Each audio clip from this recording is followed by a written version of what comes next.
તો રાજુ કરપડાએ શું કર્યું?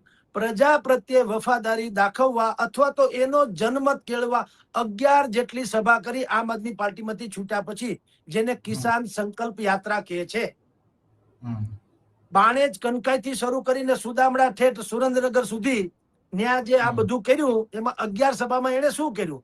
જનતાને પૂછ્યું કે બોલો ભાઈ, હું શું કરું તો તમને વાંધો નથી.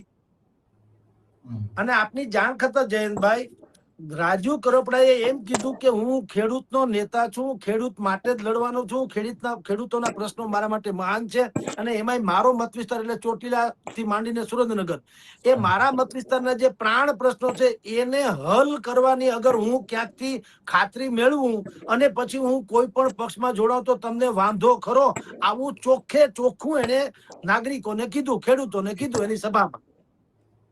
તો જયંતભાઈ, આપણે જાણીએ છીએ કે પ્રશ્ન હલ કોણ કરી શકે? અત્યારે તમે જુઓ, આમ આદમી પાર્ટી અને કોંગ્રેસ પર શું કે છે? જો અમે સત્તામાં આવશું તો અમે આમ કરી દેશું, એવું કે છે ને. એનો અર્થ એમ છે કે સત્તામાં આવ્યા વગર તો કઈ છૂટકો નહીં. તો સત્તામાં આવવા માટે, જોડાવા માટેની ક્લિયર વાત તો થઈ ગઈ કે રાજુભાઈ ક્યાં જશે એ તો ખબર પડી ગઈ, એના મનમાં શું છે. પણ એને શું કીધું રાજુભાઈએ કે હું એમનેમ કેસરીઓ ધારણ કરીને મારું હાજુ કરી લઉં એમ નહીં, તમારા કેટલાક પ્રાણ પ્રશ્નો જે છે એમાંની હું કેટલીક સૈદ્ધાંતિક કે બીજી રીતે કહો તો રાજકીય, એ હું ખાતરી મેળવી લઉં અને ઈ પ્રશ્નો હલ કરાવી દઉં તો હું ભાજપમાં જોડાઉં. તો તમે છીએ કે સમસ્યા હલ કોણ? શાસક કોઈ નહીં કરી શકે. કોણ હલ કરી શકે? તો હું આપને કહું, રાજુ કરપડાએ નામ છે ચોટીલા ધારાસભા વિધાનસભામાં 165, એમાંથી 22 ગામડા જે છે એમાં સૌની યોજનાના પાણી અત્યારે મળી રહ્યા છે 22 ગામડામાં.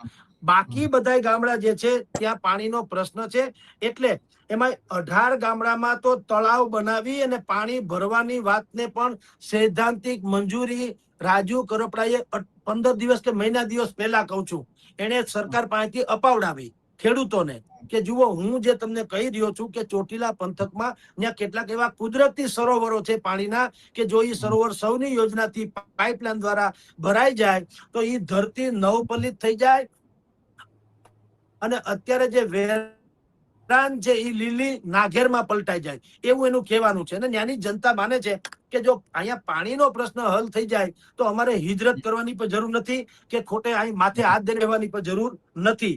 એટલે ચોટીલા પંથકના રાજપરા, ચોટીલાના 20-22 ગામડાનું હટાણું, એક જમાનામાં રાજપરા હતું 20 થી 22